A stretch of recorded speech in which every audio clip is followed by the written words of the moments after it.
Okay. Last week, Ben Shapiro sat down with Patrick Bet-David.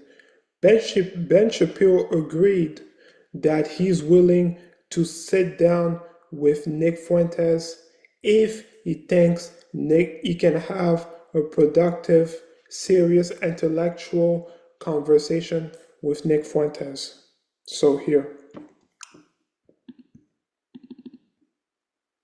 For say the party has a Groyper problem. So Groyper problem, we're talking about Fuentes. So yeah, polling shows that the overwhelming majority of young conservatives reject anti-Semitic views, though their support for Israel has dropped significantly from their prior generations. They also are more skeptical of military intervention than forebears. The oldest members of the Gen Z cohort were toddlers on 9/11, grew up in an era of multi-decade, multi-trillion-dollar wars, and found themselves unable to afford homes as they reached adulthood.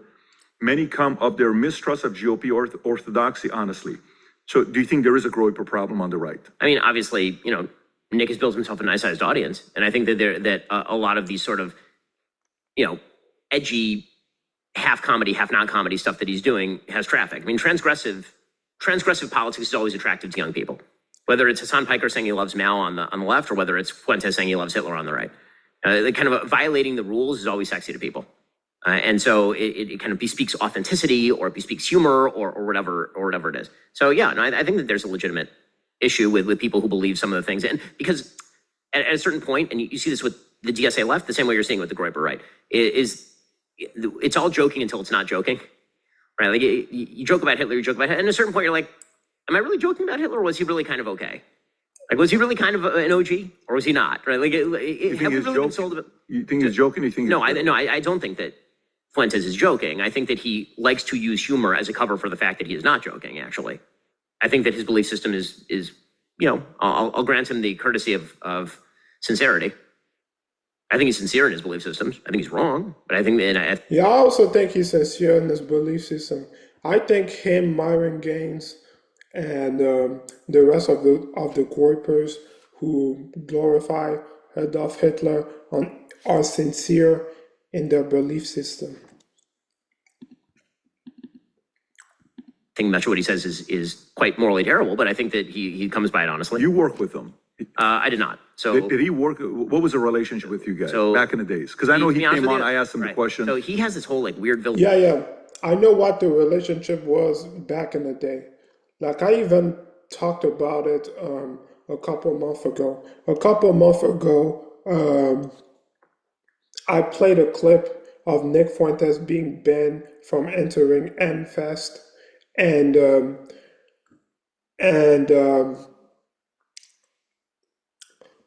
Nick Fuentes tried to have a conversation with Ben Shapiro, and Ben Shapiro just ignored him.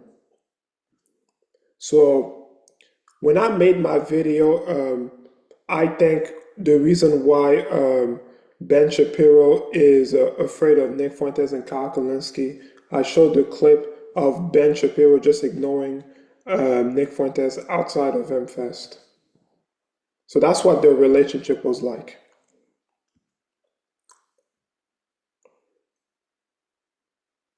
Ben Shapiro just ignored him. An origin story that he's come up with regard to his rise and Daily Wire and all this. I'll be honest with you, I don't remember pretty much any of this because this was not important to me at any point in my life. So this is like, the only thing I remember is that Cassie Dillon, now Cassie Akiva, was friends with Fuentes, I believe. And she texted me a debate that Fuentes had done, I think he was a BU at the time, on immigration.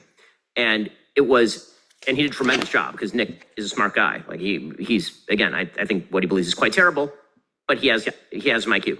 And so I had Daily Wire cover that debate because it was an immigration debate.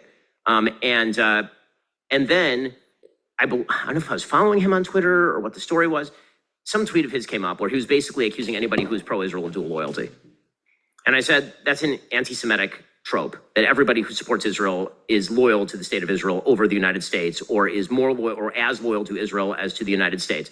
And he uses that, I guess now, as sort of like, and that's when I decided that I had to go, don the dark cape. And it's like, well, first of all, that's oddly illogical. If the idea, I struggle to find a position that I think is evil, where if somebody called me that thing, I'd become more of it. So I've been labeled alt-right 1,000 times wrongly because the alt-right despises me and hates me, and a significant portion of my death threats come from the alt-right. At no point have I said, okay, well, the left called me alt-right, so I'm going to do it. Right? The left, like if my critique of Nick was back whenever it was, when I tweeted that he was engaging in anti-Semitism, and his response was, Hitler was an OG. Number one, was I wrong? And number two, why would that drive you to that? I'm confused. Right? There's literally no political position that I find despicable that you could force me to take simply out of oppositionality. Like that's a weird thing. That's a very weird thing. So again, I think that from my perspective, that's literally all I recall of any of this. You'll have to ask Cassie about it because Cassie probably recalls more. But the idea that he was ever like an intern with us, or he was slated for a job with us, or that he was none of that's true. How much? None of this is true. They just met each other outside of AMFEST. I talked about this a couple months ago. Of what you're seeing his recreation as he's going through the space, right? Hero, and then first guy that kind of went up against Israel, and a lot of people followed his lead. And then now he's like, well, I'm going to vote Democrat. No, we got to vote Republican. What do you think he's solving for? I had him on here. I actually enjoy talking to the guy. He's a smart guy, like you said. This is not somebody that's not smart. Yeah. And he's funny. He's entertaining. He's got of course, he's a very funny broadcaster for sure. Again, lots of people I disagree with and think are terrible are funny at their jobs. So what is he gaming for? He's gaming for personal loyalty. One of the great tragedies of my political life is the recognition that people don't follow ideas, they follow people. It makes me very sad because I'm not a kind of person who wants that, right? I mean, this guy, and goes back to blind spots. I've always thought that I'm grateful for my position because I get to espouse ideas that I care about. But the idea that people are like Ben Shapiro stands, or they love Ben Shapiro, this has never been a motivating factor for me, nor do I think that, like, if I say something wrong, I'm fine with people calling me out on it. And also, like, when people come up to me and they say, I love you, but I disagree with a lot of what you say, I'm like, cool, like, that's like, I'm glad that I'm glad. I prefer you agree with everything I say and not love me as much. Meaning, like, I actually care about the positions. Yeah. I think for I actually agree with most things Ben Shapiro says. So I agree with most things he say. For Nick, when you're trying to build a movement, which is clearly what he's tried to do, the unpredictability and the loyalty tests of it, like, I'm going left, no, I'm going right, no, I'm going this way, no, I'm going that way, follow me around. Like, that is all part of the game. I think that's true for Tucker too. I think it's true for a lot of these people. Like, the more you can get people to buy into mutually contradictory assertions in loyalty to you, the more loyal they are.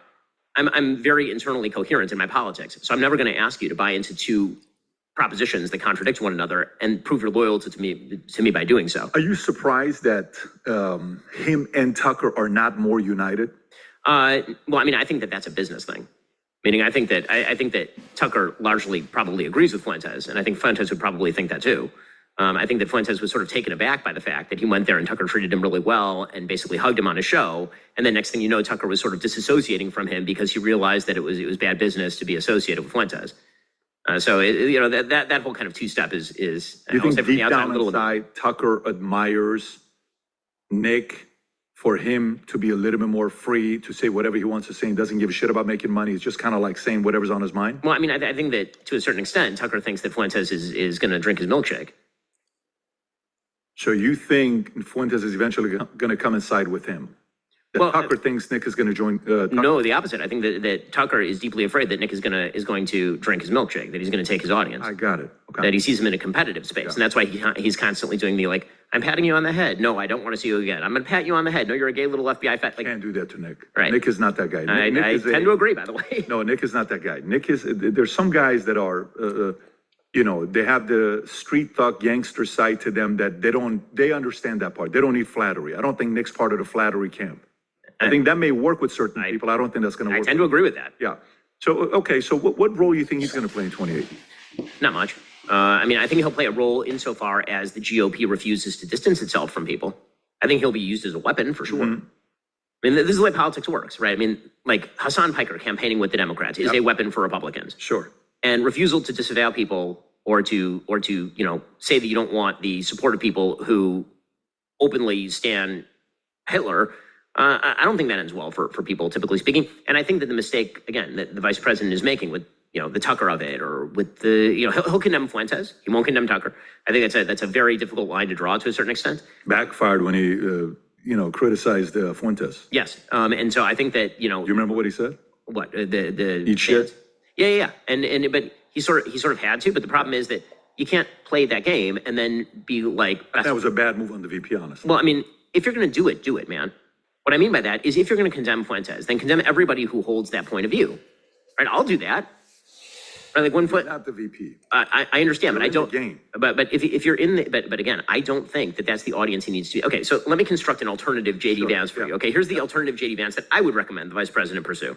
Okay, so if I were JD Vance and I were somebody who has a blue collar appeal because I go back to Appalachia and all of that, here's where I would not be aiming. I would not be aiming at the Fuentes Tucker Catholic integralist crowd. That's not where I would be aiming because that's a very small percentage of the population. I would be the version of JD Vance that you saw on stage with Tim Walz. Politically moderate, kind of avuncular, kind, a person who loves his wife and kids. I'd put them in all my pictures. I'd be talking in friendly terms about what I plan to do for you. I would be significantly less kind of acerbic and dyspeptic about my politics, the sort of kind of sour face that you see on JD sometimes. And I would be attempting to reach out to, he could do better with women than Trump. It's possible, but he needs to actually like make that move.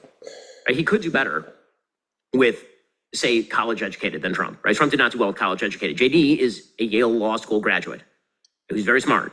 He could be reaching out to that crowd by making, kind of more intellectually. And what I will also add is Trump usually do well with non-college educated voters.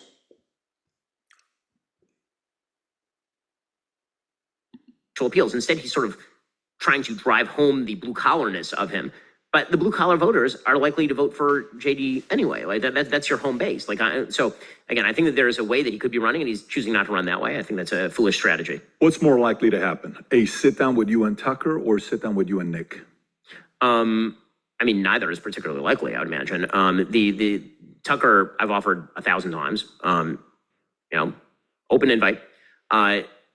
Nick is a bit of a different story, and the reason that Nick is a bit of a different story is because Nick's entire mode, and listen, I admire it. I even sometimes get a bizarre kick out of it. But Nick's entire mode is he's a comedian. And Nick is a comedian masquerading as a political pundit. He has political views, but in essence, he's a comedian. And you can't really have an honest political conversation with a comedian. It'd be more like interviewing Dave Chappelle or something, but like Nazi Dave Chappelle. Meaning, what does Nick believe? What does he not believe? I don't know. I mean, it depends on what's funny at the moment. And so trying to... So you don't think he has core beliefs? No, I mean, I do think that he has core beliefs, but I think that one of the tactics that he uses to avoid being pinned down on his core beliefs is diffusing with humor. And I think that when you try to pin him down with that, then the idea is that you're an uncool person for even asking him to be pinned down on that sort of thing. And so there's no sort of honest conversation that can be had about, like, what are your core beliefs and are they right or are they wrong? Because that's not what he does. I think when he's asked a tough question, then he immediately reverts to the sort of 17-year-old humor that, listen, people can find it transgressively funny. I, on occasion, find it transgressively funny. But that is not an honest conversation about his politics or his principles. And I don't think that that's probably in the offing. Yeah, I think he's different when he's on the mic and on the screen talking, him and the camera like this versus one-on-one. Well, I think, very different listen, one-on-one. Also, obviously, his incentive structure, if we were to sit down together, would be to get the own the Shapiro moment, right? And then blow it up all over the internet, clearly. Would you ever have him on? Would I ever have him on? I mean, it depends. Again, if he were, I would. And what I will also say is, Steven Crowder has tried to have Ben Shapiro debating Nick Fuentes via Zoom, and Ben Shapiro backed out.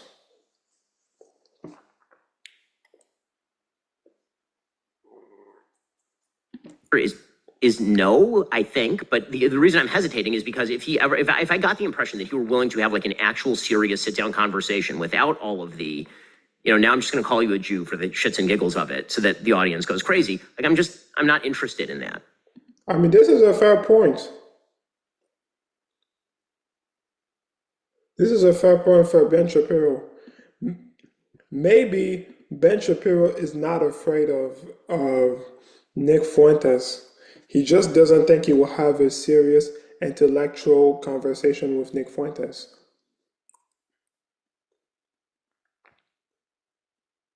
Because I always made that joke that I always had this idea that the reason why Ben Shapiro would not have a conversation with Nick Fuentes is because Ben Shapiro is afraid of him.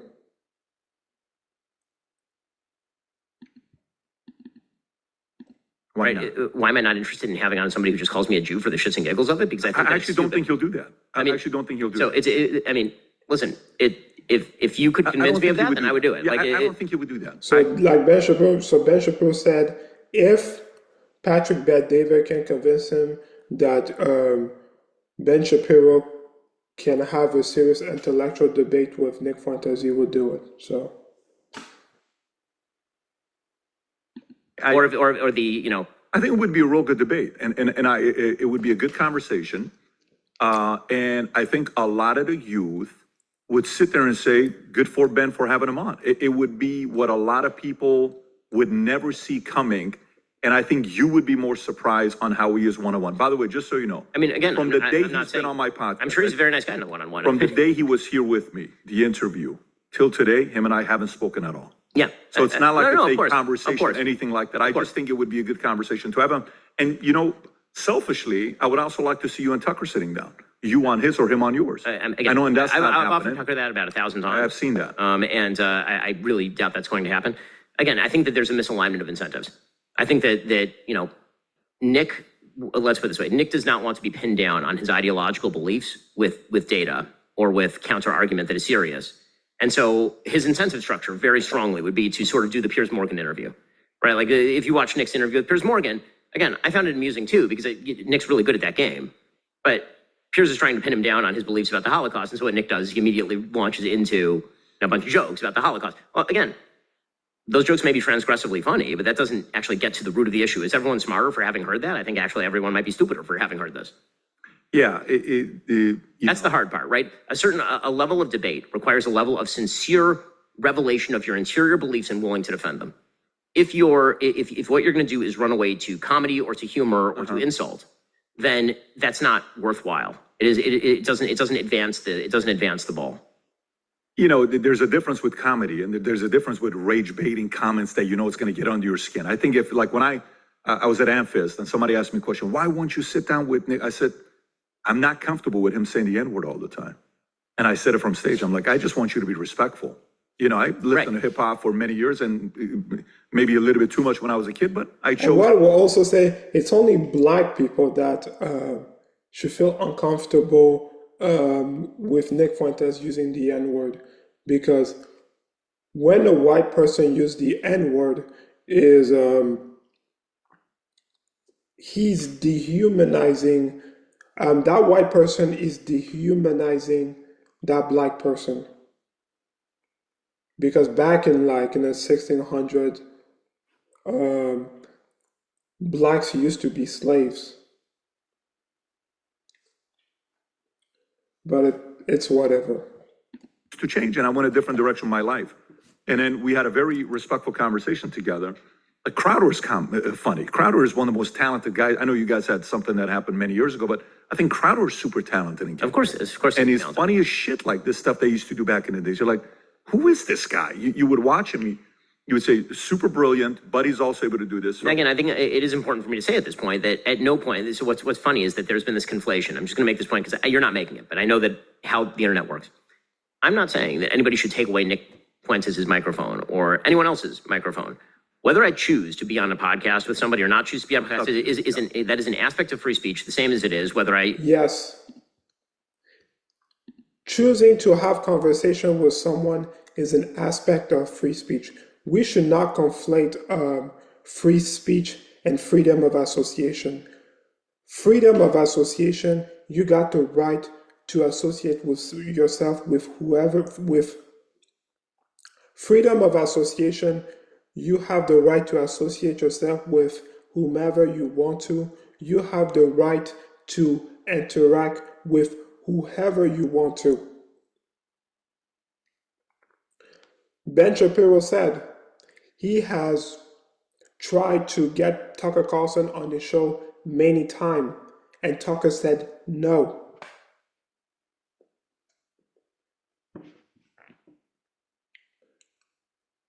Freedom of association, you have the right to also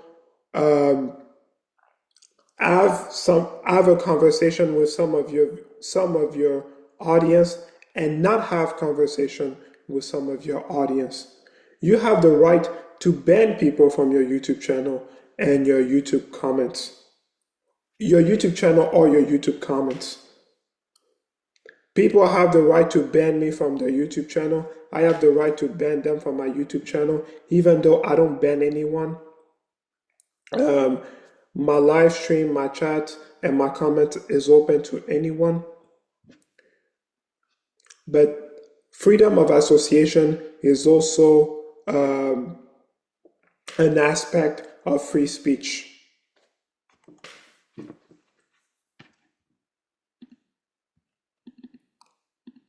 Whether I want to or whether I don't want to.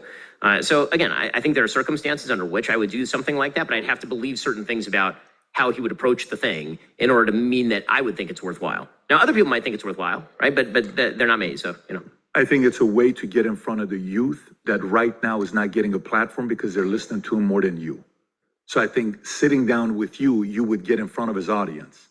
And if you feel your argument is more logical, his audience is going to say, you know what, he's actually got a good point. So that would be the biggest thing. That is definitely the strongest steel-manned argument in favor. Yeah, even if it's a 5% that's reasonable, that's willing to shift. Right, and the strongest steel-manned argument against is that it's a setup. Right, that's the strongest steel-manned argument. Yeah, but if it's on your territory, there's no risk. You're controlling the territory. I mean, I don't think that's true because again, I'm honest enough to I would not slice and dice it, right? And anything that we taped, we would put out. Yeah. No. Listen, So, yeah. I mean, I came to your territory, so I've seen how you guys do things. I mean, we're so kind with our interviews, as you know, that like we'll say that if somebody says something they feel they didn't articulate properly in the moment, we'll say like, go back and articulate it better. When we set out. Okay. So, and honestly, if Ben Shapiro were to have a conversation with Nick Fuentes or a debate, I think Ben Shapiro would do fine. I thought Piers Morgan did a good job against Nick Fuentes, pressing him on his view, on his misogynistic view, and his racist view. Okay, that's pretty much it.